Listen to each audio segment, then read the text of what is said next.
నరేంద్ర మోడీ గారి నాయకత్వం, నితిన్ నవీన్ గారి నాయకత్వం, రామచంద్రరావు గారి నాయకత్వం. అందరికీ నమస్కారం. ఫస్ట్ ఒక బెట్టి కడతాను మీతో. మీరు రెడీ అన్నా?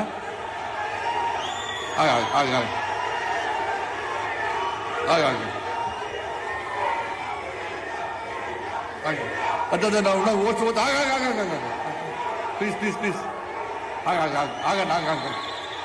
మీతో బెట్టి కడుతూనే ఒకటి. మీరు రెడీయా?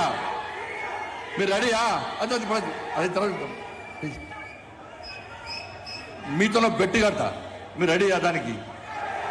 పక్కా? మరి ఫస్ట్ ఆలోచించుకోండి. మరి హైదరాబాద్లో కూడా మీకు బెట్టి కట్టిస్తున్నాం. నేను రేపు హైదరాబాద్ మీటింగ్ పోతున్నాం. మేము హైదరాబాద్ జిహెచ్ఎంసీ గెలుస్తారా, ఇక్కడ వరంగల్ కార్పొరేషన్ గెలుస్తారా అని బెట్టి కడుతున్నాం. మీరు గెలుస్తారా గెలవరా? మీతో కాదన్నా. అవుతుందా? పక్కా అన్న? పక్కా గెలిపిస్తాం. నేను ఫుల్ టైం ఇచ్చి పని చేస్తా అన్న వాళ్ళు ఒక్కసారి చేతులు నిజంగా బీజేపీ కాగలుగుతారు. అయితే సూపర్ అన్న, సూపర్ సూపర్. గెలుచుడే గెలుచుడా లేదా? ఇలా జరిగేది బహిరంగ సభ కాదని, ఇది భారతీయ జనతా పార్టీ బూత్ స్థాయి కార్యకర్తల సమావేశం. బూత్ స్థాయి కార్యకర్తలు అంటేనే, భారతీయ జనతా పార్టీ కార్యకర్తలు అంటేనే కమిట్మెంట్ కమిట్మెంట్ కమిట్మెంట్. ఈ దేశం, ఈ ధర్మం, ఈ సమాజం కోసం పనిచేసేటువంటి ఒక కమిట్మెంట్, ఒక సంకల్పం తీసుకునే కార్యకర్తలే నిజమైన భారతీయ జనతా పార్టీ కార్యకర్తలే. ఆ కార్యకర్తల సమావేశమే ఇది. వాళ్ళ జాతీయ అధ్యక్షుడు, ప్రపంచంలో అతిపెద్ద పార్టీకి ఇవాళ జాతీయ అధ్యక్షుడైన నితిన్ నవీన్ గారు ఇవాళ మన గడ్డకు, ఓరుగాళ్ళు గడ్డకు వచ్చారంటే మీ మీద నమ్మకం, మీ మీద విశ్వాసం, దాని మీద గుర్తించే ఈ రోజు మీ అందరు ఆశీర్వాదం తీసుకోవడం వారు వచ్చిన విషయాన్ని ఒక్కసారి మనం గుర్తించుకోవాలి. అంత పెద్ద మహానాయకుడు వచ్చినప్పుడు ఇలా మన సంకల్పం గట్టి ఉండాలన్నా.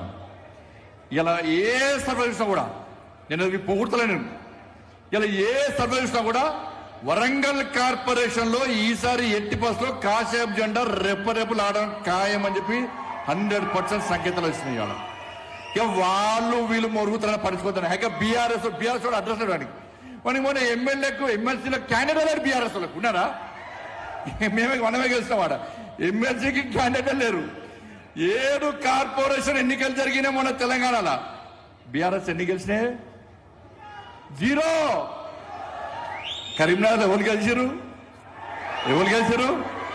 అరే కరీంనగర్ లో ప్రతి భారతీయ జనతా పార్టీ కార్యకర్త ఎస్ మేము బీజేపీ కార్యకర్తలను గల్లా ఎగిరేసుకొని తలెట్టుకొని భారత్ మాతాకి జై జై శ్రీరామ్ అని గర్జిస్తూ గాండిస్తూ గల్లీ గల్లీలో తలెత్తుకొని తిరుగుతున్న భారతీయ జనతా పార్టీ కార్యకర్తలు. ఇలా ఆ అద్భుత అవకాశం మీకు వచ్చింది. అలా బీఆర్ఎస్ పార్టీ లేదు, కాంగ్రెస్ పార్టీ లేనే లేదు. ఇవాళ ప్రజలందరూ విషయాలు ఎవరి గురించి చూస్తున్నారు? భారతీయ జనతా పార్టీ. ఇలా ఓటు అడిగే హక్కు కాంగ్రెస్ బీఆర్ఎస్ లకు లేదన్నా. 12 సంవత్సరాలు ఏం బీకిరన్నా బీఆర్ఎస్ వాళ్ళు. 12 సంవత్సరాలు ఏం బీకిరన్నా బీఆర్ఎస్ వాళ్ళు. అరే మేము సవాల్ చేస్తున్నాం. ఈ వరంగల్ కార్పొరేషన్ స్మార్ట్ సిటీ చేసడానికి ఘనత నా నరేంద్ర మోడీ ప్రభుత్వాన్ని. 7 పైసలు స్మార్ట్ సిటీ పైసలు నీ అయ్య జాగిరా, నీ తాత జాగిరా. నా నరేంద్ర మోడీ పైసలు ఇస్తే మొత్తం దోసుకొని స్మార్ట్ సిటీ పైసలు డైవర్ట్ చేసిన ఈ ఫాల్తీగాళ్ళు. ఇలా కరీంనగర్ స్మార్ట్ సిటీ చేస్తాం, వరంగల్ స్మార్ట్ సిటీ చేస్తాం. మరి కరీంనగర్ ఎందుకు అభివృద్ధి చెందింది? వరంగల్ స్మార్ట్ సిటీగా ఎందుకు అభివృద్ధి చెందలేదు? కరీంనగర్ పైసలు ఎందుకు ఉపయోగపడ్డాయి? వాళ్ళ వరంగల్కి ఇచ్చిన పైసలు ఏడవేనాయో ఒక్కసారి వరంగల్ కార్పొరేషన్ ప్రజలు ఇవాళ బీఆర్ఎస్ పార్టీ నాయకులు ప్రశ్నించాలి. ఓ స్మార్ట్ సిటీలో అందం లేదు వరంగల్. కనీసం రోడ్లు లేవు, మోర్లు లేవు, లైట్లు లేవు. అరే వర్షం పడితే హంటర్ రోడ్డు మొత్తం మునిగిపోతుందన్న. రాంపూర్ డంపింగ్ యార్డ్తో చుట్టుపక్కల గ్రామాల ప్రజలు తల్లడిల్లిపోతున్నారన్న. బీఆర్ఎస్ పార్టీ లేదు, కాంగ్రెస్ పార్టీ లేనే లేదు. ఇవాళ ప్రజలందరూ విషయాలు ఎవరి గురించి చూస్తున్నారు? భారతీయ జనతా పార్టీ. ఇలా ఓటు అడిగే హక్కు కాంగ్రెస్ బీఆర్ఎస్ లకు లేదన్నా. 12 సంవత్సరాలు ఏం బీకిరన్నా బీఆర్ఎస్ వాళ్ళు. 12 సంవత్సరాలు ఏం బీకిరన్నా బీఆర్ఎస్ వాళ్ళు. అరే మేము సవాల్ చేస్తున్నాం. ఈ వరంగల్ కార్పొరేషన్ స్మార్ట్ సిటీ చేసడానికి ఘనత నా నరేంద్ర మోడీ ప్రభుత్వాన్ని. 7 పైసలు స్మార్ట్ సిటీ పైసలు నీ అయ్య జాగిరా, నీ తాత జాగిరా. నా నరేంద్ర మోడీ పైసలు ఇస్తే మొత్తం దోసుకొని స్మార్ట్ సిటీ పైసలు డైవర్ట్ చేసిన ఈ ఫాల్తీగాళ్ళు. ఇలా కరీంనగర్ స్మార్ట్ సిటీ చేస్తాం, వరంగల్ స్మార్ట్ సిటీ చేస్తాం. మరి కరీంనగర్ ఎందుకు అభివృద్ధి చెందింది? వరంగల్ స్మార్ట్ సిటీగా ఎందుకు అభివృద్ధి చెందలేదు? కరీంనగర్ పైసలు ఎందుకు ఉపయోగపడ్డాయి? వరంగల్కి ఇచ్చిన పైసలు ఏడవేనాయో ఒక్కసారి వరంగల్ కార్పొరేషన్ ప్రజలు ఇవాళ బీఆర్ఎస్ పార్టీ నాయకులను ప్రశ్నించాలి. ఓ స్మార్ట్ సిటీలో అందం లేదు వరంగల్, కనీసం రోడ్లు లేవు, మోర్లు లేవు, లైట్లు లేవు. అరే వర్షం పడితే హంటర్ రోడ్డు మొత్తం మునిగిపోతుందన్న. రాంపూర్ డంపింగ్ యార్డ్ తోని చుట్టుపక్కల గ్రామాల ప్రజలు తల్లడిల్లిపోతున్నారన్న. చిన్నపాటి వర్షానికే వరంగల్ మునిగే పరిస్థితి. నా స్మార్ట్ సిటీ పైసలు ఏడవైనాయో మీరు అడగాలని లేదన్న. అడుగురు గల్లబట్టాడు బీఆర్ఎస్ వస్తే 7,000 పైసలు ఉన్నాయి. నా మోడీ ఇచ్చిన స్మార్ట్ సిటీ పైసలు 7,000 అడుగురన్న. ఇలా భాగ్యనగర్ తర్వాత కేంద్ర ప్రభుత్వం అత్యధిక నిధులు ఇచ్చినటువంటి కార్పొరేషన్ ఏదంటే ఇలా వరంగల్ కార్పొరేషన్. స్మార్ట్ సిటీ ఎవరిచ్చారు? స్మార్ట్ సిటీ ఎవరిచ్చారు చెప్పాలి? ఎవరిచ్చారు స్మార్ట్ సిటీ? ఎవరిచ్చారు? వ్యాగన్ వరల్డ్ ఫ్యాక్టరీ ఎవరిచ్చారు? ఎయిర్పోర్ట్ ఎవరిచ్చారు? మల్టీ స్పెషాలిటీ హాస్పిటల్ 150 కోట్లు ఎవరిచ్చారు? భద్రకాళి బండ్ ఎవరు చేసిర్రు? టెక్స్టైల్ పార్క్ ఎవరు చేసిర్రు? రింగ్ రోడ్ ఎవరు చేసిర్రు? ఉదయం ఫిట్ స్కీమ్ కింద ఎవరు తీసుకొచ్చారు పైసలు? నిన్న స్మార్ట్ సిటీ పైసలు ఎవరిచ్చిర్రు? అమృత్ పైసలు ఎవరిచ్చిర్రు? అమృత్ 2 పైసలు ఎవరిచ్చిర్రు? ఇన్నిచ్చినది ఎవరన్నా? నరేంద్ర మోడీ ఇచ్చినన్నా. ఇలా వరంగల్ వాళ్ళు ఎవరికి ఓట్లేయాలి? 12 సంవత్సరాల్లో బీఆర్ఎస్ వాడు ఒక్క పైసా ఇచ్చిండా? ఒక్క పైసా చెప్పుడన్నా? ఒక్క పైసా ఇచ్చిండా? ఇక మేము వీక్తామని చెప్పి వీళ్ళు వచ్చారు కాంగ్రెస్ వాళ్ళు. వీళ్ళు ఒక పైసా ఇచ్చిర్రా? వాళ్ళు ఎట్లా దోసుకున్నారో వాళ్ళకు తాతలే వీళ్ళు ఇంకా దోసుకునే పరిస్థితి ఇలా బీఆర్ఎస్ లేదు. ఇది ఓన్లీ వరంగల్ కాదన్న, తెలంగాణ రాష్ట్రం మొత్తం కూడా ఒక మంచి వాతావరణం, భారతీయ జనతా పార్టీకి అనుకూలమైన వాతావరణం.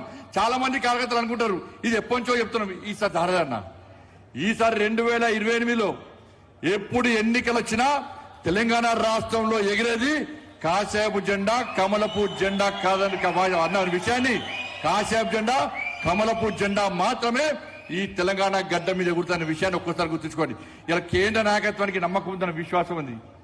ఇలా వరంగల్ జిల్లా, ఈ ఓరుగల్ జిల్లా భారతీయ జనతా పార్టీ గడ్డన అనేక మంది కార్యకర్తలు చచ్చిపోయారండి నక్సల చేతిలో. నా సామా జగన్మోహన్ రెడ్డి పుట్టిన గడ్డన్న, నా సామా జగన్మోహన్ రెడ్డి పుట్టిన గడ్డన్న. ఇదే గడ్డ మీద జాతీయ జెండా కోసం బలిదానటువంటి వ్యక్తి నా సామా జగన్మోహన్ అన్న. జాతీయ జెండా కోసం బలైంది ఇద్దరు. సరిహద్దులో జవాన్ అయితే ఈ సరిహద్దు లోపల నా సామా జగన్మోహన్ రెడ్డి అన్న. కాబట్టి దయచేసి అందరు గుర్తుంచుకోండి. ఇవాళ తెలంగాణ రాష్ట్రంలో బీఆర్ఎస్ పార్టీ వాళ్ళంతా గాలి అంటది. కేటీఆర్ అంటే పోతే ముందే పైసలు ఇస్తాడు. ఈ హాల్ నింపడానికి వాళ్ళ 5 కోట్లు ఖర్చు పెట్టాలి. మీకు పైసలు ఇచ్చిరా? ఎవరన్నా ఇచ్చిరా? ఇలా బీఆర్ఎస్ వాడు మీటింగ్ పెట్టాలంటే ఒక 5 కోట్లు ఖర్చు పెట్టాలి. అన్ని అబద్ధాలు చెప్పిస్తాడు. ఇలా కాంగ్రెస్ వాళ్ళు పెడదామంటే మందే వస్తలేరు. ఇలా ఏడవేనోడా బీఆర్ఎస్ పార్టీని ప్రశ్నిస్తున్నారు, కాంగ్రెస్ పార్టీని ప్రశ్నిస్తున్నారు. 2,500 రూపాయలు ఏవి ఇచ్చిరా మీకన్నా? ఇలా వరంగల్ సమాజానికి అప్పీల్ చేస్తున్నా, నేను వరంగల్ కార్పొరేషన్ ప్రజలకు అప్పీల్ చేస్తున్నా. ఎన్నికల కోసం కాంగ్రెస్ వాడు వస్తే మీరు గల్లా ఒట్టి అడగండి. 2,500 రూపాయలు మహిళలకు ఇస్తాను ఎవ్వి అడగండి. 4,000 రూపాయలు మా తాత మౌనికి ఇస్తాను ఎవ్వి అని అడగండి. 4,000 రూపాయలు నిరుద్యోగ వృద్ధి ఇస్తాను ఏవని అడగండి. నిరుద్యోగ ఉద్యోగాలు ఇస్తాను ఎవ్వి అని అడగండి. ఇలా 12,000 రూపాయలు ఇస్తాన్నారు ఎవ్వి అని అడగండి. స్కూటీ ఇస్తాన్నారు ఎవ్వి, తులం బంగారం ఇస్తాన్నారు ఎవి, ఉద్యోగస్తులకు డిఏ ఏది, ఇలా పిఆర్సీ ఏది,